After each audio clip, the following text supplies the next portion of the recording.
Three idiots hero ఇప్పుడు ప్రాణాల కోసం పోరాడుతున్నాడా? మీరు త్రీ ఇడియట్స్ సినిమా చూసుంటారు. ఆ సినిమాలో అమీర్ ఖాన్ చేసిన పున్షుక్ వాంగ్డు క్యారెక్టర్ గుర్తుందా? ఆ క్యారెక్టర్ను చూసి మనలో చాలా మంది ఒక విషయం అనుకుంటాం, ఇలాంటి మనుషులు నిజ జీవితంలో ఉండరని. కానీ అది నిజం కాదు. ఆ క్యారెక్టర్కి ఇన్స్పిరేషన్గా నిలిచిన వ్యక్తి మన దేశంలోనే ఉన్నాడు. ఆయన పేరే సోనం వాంగ్చుక్.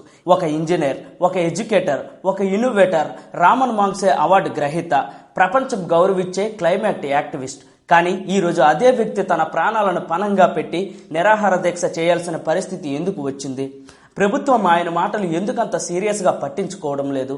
ఆయన నిజంగా నీట్ ఎగ్జామ్ లీక్ గురించే పోరాడుతున్నారా, లేక తన నేల కోసం, తన ప్రజల కోసం ప్రభుత్వంపై కక్ష కట్టి పోరాడుతున్నాడా అనేది ఈ వీడియోలో డిస్కస్ చేసుకుందాం. 1966 భారతదేశానికి ఉత్తరాన హిమాలయాల మధ్యలో లడఖ్లోని ఒక చిన్న గ్రామంలో సోనం వాంగ్చుక్ జన్మించారు. ఆ గ్రామంలో స్కూల్ లేదు. 1 కాదు, 2 కాదు, 9 సంవత్సరాలు లేదు. ఇలాంటి సిచ్యువేషన్లో అతని తల్లి అతనికి టీచర్. ఆమె దగ్గరే చదవడం, రాయడం నేర్చుకున్నాడు. ఆ తర్వాత స్కూల్కి వెళ్ళాడు. కానీ అక్కడ ఒక పెద్ద సమస్య ఎదురైంది. తనకు అర్థం కాని భాషలో పాఠాలు చెబుతున్నారు. తనలాంటి వేలాది మంది పిల్లలు తెలివి లేక కాదు, సిస్టమ్ అర్థం కాక 96% పిల్లలు ఫెయిల్ అవుతున్నారు. ఈ ఫెయిల్యూర్ను చూసి అందరూ పిల్లల్ని తప్పు పట్టారు. కానీ సోనం వాంగ్చుక్ మాత్రం సిస్టమ్ని ప్రశ్నించాడు. పిల్లలు తప్ప లేక విద్యా విధానం తప్ప అని. అదే ప్రశ్న అతని జీవితాన్నే మార్చేసింది. ఫైనల్లీ ఇంజనీర్ అయ్యాడు. మంచి ఉద్యోగం సంపాదించుకోవచ్చు, విదేశాలకు వెళ్ళొచ్చు. కానీ అతను అలా వెళ్ళలేదు. తన విద్యా వ్యవస్థలో ఎదుర్కొన్న సమస్యలు ఇంకెవరూ ఎదుర్కోకూడదని 1988లో కేవలం 22 ఏళ్ల వయసులో తన స్నేహితులతో కలిసి సెక్మాల్ అనే సంస్థను ప్రారంభించాడు. దీని లక్ష్యం ఒక్కటే, లడాక్ పిల్లలకు వాళ్లకు అర్థమయ్యే విధంగా విద్య నేర్పించడం. ఇక్కడ ఒక ఇంట్రెస్టింగ్ థింగ్ ఏంటంటే, సెక్మాల్లో స్టూడెంట్స్ కేవలం చదవరు, వాళ్లే స్కూలును నడుపుతారు. వంట, ఎలక్ట్రిసిటీ, వ్యవసాయం, మేనేజ్మెంట్, ప్రతి పని వాళ్లే నేర్చుకుంటారు. ఈ మోడల్ స్కూలును తరువాత త్రీ ఇడియట్స్ సినిమాలో కూడా చూపించారు. కానీ నిజానికి ప్రపంచం సోనం వాంగ్చుక్ను గుర్తుపెట్టుకున్న కారణం ఇది ఒక్కటే కాదు, ఇంతకు మించున్నాయి. అవేంటంటే అందరికీ తెలుసు. లడాక్ ఒక చల్లని ఎడారి. శీతాకాలంలో నీరుంటుంది, కానీ వ్యవసాయానికి అవసరమైన వేసవిలో మాత్రం నీరుండదు. ప్రతి సంవత్సరం రైతులు ఇదే సమస్యతో ఇబ్బంది పడుతున్నారు. సో దీనికి సోనం వాంగ్చుక్ మైండ్లో ఒక థాట్ వచ్చింది. అదే చలికాలంలో వృధా అవుతున్న నీటిని వేసవి కాలంకి దాచలేమా అని. ఆ ఒక్క ప్రశ్న ప్రపంచాన్ని ఆశ్చర్యపరిచిన ఒక కొత్త ఇన్నోవేషన్ కి దారి తీసింది. అదే ఐస్ స్తూప. అంటే చలికాలంలో మంచును నిల్వ చేసి తర్వాత వేసవిలో మెల్లగా నీరును కరిగించి రైతులకు అందించడం.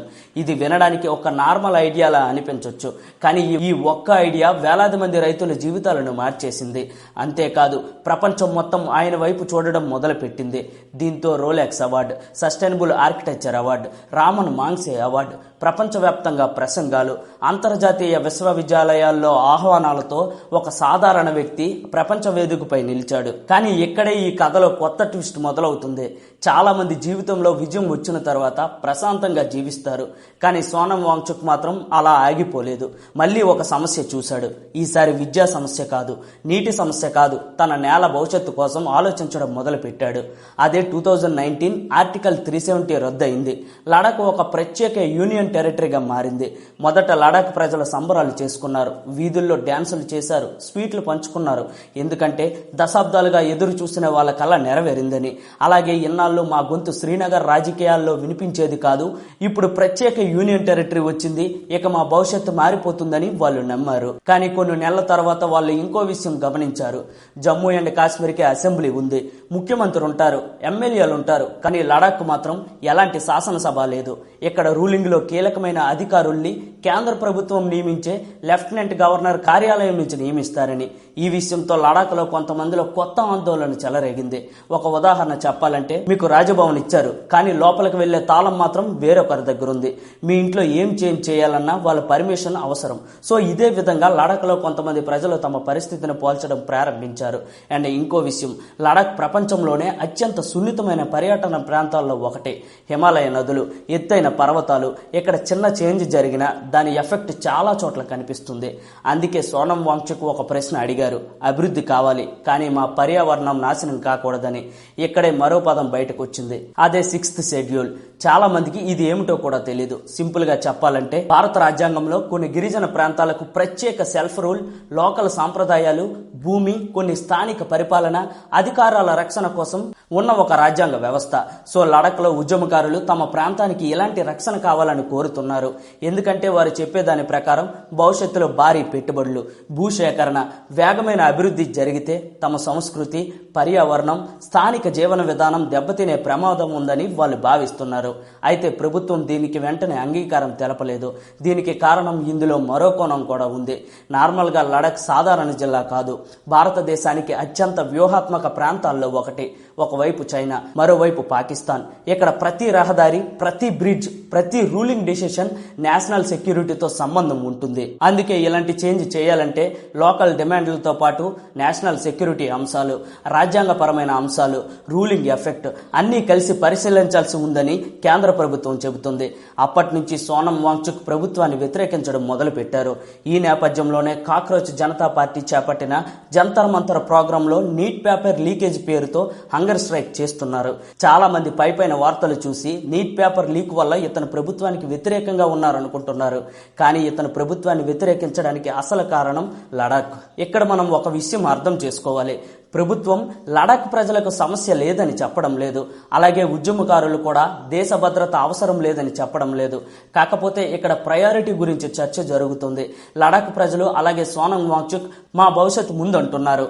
ప్రభుత్వం జాతీయ భద్రత కూడా అంతే ముఖ్యమంటుంది. కానీ సోనం వాంగ్చుక్ మాత్రం వేచి ఉండడానికి సిద్ధంగా లేడు. అవకాశం దొరికినప్పుడల్లా ప్రభుత్వాన్ని వ్యతిరేకిస్తూనే ఉన్నారు. ఆయన పాదయాత్రలు చేశారు, ప్రజలతో సమావేశమయ్యారు, పర్యావరణంపై అవగాహన కార్యక్రమాలు చేపట్టారు, నిరాహార దీక్షలు చేశారు. ఒక్కసారి కాదు, చాలా సార్లు. ఇప్పుడు కాక్రోచ్ జనతా పార్టీతో నీట్ పేపర్ లీకేజ్ కోసం ప్రభుత్వానికి వ్యతిరేకంగా హంగర్ స్ట్రైక్ చేస్తున్నారు. ఇప్పటికే 20 రోజులు పూర్తయింది. ఇతని ఆరోగ్యం ప్రాణాపాయ స్థితిలో ఉందని వైద్యులు చెబుతున్నారు. సో ఈ విషయంపై ప్రభుత్వం నుంచి ఇప్పటి వరకు ఎలాంటి స్పందన లేదు. ఈ విషయంలో మీ ఒపీనియన్ ని కామెంట్ చేయండి. ఇది ఈ రోజు ఇన్ఫర్మేటివ్ వీడియో. ఇలాంటి మరిన్ని వీడియోస్ కోసం మన ఛానల్ను సబ్స్క్రైబ్ చేసుకోవడం మాత్రం మర్చిపోవద్దు. అలాగే ఇన్ఫర్మేషన్ మీకు వర్త్ అనిపిస్తే లైక్ చేయండి. నా వీడియోస్ మీరు డైలీ చూస్తే ప్రతి విషయం మీద ఎంతో కొంత అవగాహన పెంచే ప్రయత్నం చేస్తాను. జై హింద్.